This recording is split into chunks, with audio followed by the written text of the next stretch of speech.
Hello बच्चों, let's read this question. So the question says describe the main features of the adolescent population in India. India की जो adolescent population है उसके कुछ main features बताइए. की concept देखते हैं. की concept is population composition of India.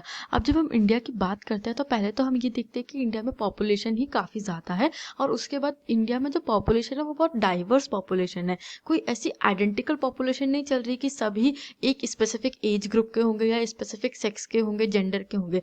तो हम देखते हैं कि इंडिया में बहुत ही डाइवर्स पॉपुलेशन कंपोजिशन हमें देखने के लिए मिलता है. Let's see the answer. The adolescent population constitutes 1/5 of the total population of India. They are group in the age group of 10 to 19 years. जो एडोलेसेंट पॉपुलेशन है वो 1/5 पॉपुलेशन कॉन्स्टिट्यूट करती है इंडिया की टोटल पॉपुलेशन. मतलब कि एक बहुत ही ज़्यादा मेजर चंक है एडोलेसेंट का. जिस एज ग्रुप में एडोलेसेंट को ग्रुप किया जाता है it is 10 to 19 years. Second is adolescents are the most important resource for the future. Nutrition requirements in them are higher than those of normal child or adult. जो adolescents हैं वो बहुत ही ज़्यादा important resource होते हैं because they are the youth and youth is the only future of any nation. और adolescence में हम देखते हैं कि न्यूट्रिशन रिक्वायरमेंट जो होती हैं वो नॉर्मल लोगों से ज़्यादा होती हैं, नॉर्मल चाइल्ड या नॉर्मल एडल्ट से ज़्यादा होती है. Next is poor nutrition can lead to deficiency and stunt growth in India.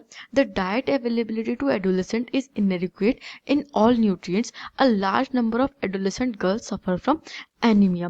हम देखते हैं कि पुअर न्यूट्रिशन अगर रह जाए एडोलेसेंट एज ग्रुप में तो ये डेफिशिएंसी की तरफ चला जाता है. हम देखते हैं कि कई बार डॉक्टर्स आके बोलते हैं कि विटामिन डी का डेफिशिएंसी है, विटामिन सी का डेफिशिएंसी एक्सेट्रा. तो ये जो डेफिशिएंसी रह जाता है वो पुअर न्यूट्रिशन की वजह से रह जाता है और फिर ये ग्रोथ पे भी इम्पैक्ट करता है. अगर इंडिया की बात करें तो इंडिया में डाइट अवेलेबिलिटी जो है वो बहुत ज़्यादा पुअर है एडोलेसेंट्स के बीच में, वो इनएडिक्वेट है इन ऑल न्यूट्रिशंस. और इसका एक मेजर रिजल्ट हम ये भी देखते हैं कि जो एडोलेसेंट गर्ल्स होती है उनमें एनीमिया की प्रॉब्लम देखने को मिलती है. एनीमिया क्या है? ब्लड में रेड ब्लड सेल्स की कमी होने को हम एनीमिया कहते हैं. तो ड्यू टू इनएडिक्वेट डाइट और न्यूट्रिशंस की कमी की वजह से एक हमें ये इम्पैक्ट देखने के लिए मिलता है. और भी बहुत सारे नेगेटिव इम्पैक्ट हो सकते हैं जो कि पॉपुलेशन को फर्दर नेगेटिवली इम्पैक्ट करें. I hope you understood this question. Thank you and best of luck.